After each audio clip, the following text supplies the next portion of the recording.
সরকারের জায়গা থেকে আইনগত যতটা পদক্ষেপ নেওয়া সম্ভব ততটুকু করা হয়েছে। এখন উনি বলছেন যে উনি নিজেই আসবেন, তো নিজে আসলে তো ভালো। উনি বাংলাদেশে আসবেন, আইনের কাছে সোপর্দ করবেন নিজেকে এবং আইনসঙ্গতভাবেই তাকে ডিল করা হবে। এখানে আমরা আইনের ব্যত্যয় ঘটিয়ে কোনো কিছু করব না। আইন সংস্কার কমিশনের প্রস্তাবনার আলোকেই 133টা অর্ডিন্যান্স অন্তর্বর্তীকালীন সরকারের সময় জারি করা হয় এবং সেই অর্ডিন্যান্সগুলোর মধ্য থেকে প্রায় সবগুলোই আমরা কিন্তু সেই সংস্কারগুলো গ্রহণ করেছি। বাকি যেগুলো আছে আমরা সংবিধান সংশোধন কমিটি গঠন করেছি, বিশেষ কমিটি।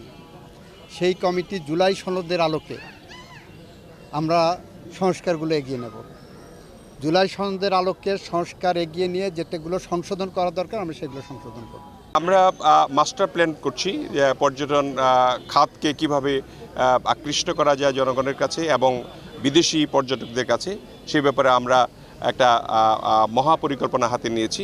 আমরা আশা করি যে এই পরিকল্পনা বাস্তবায়িত হলে আমাদের দেশে পর্যটনের অনেক ভিড় হবে। বিশেষ করে কক্সবাজারের 128 কিলোমিটার স্যান্ডি বিচ, সেটা পৃথিবীর কোথাও নাই।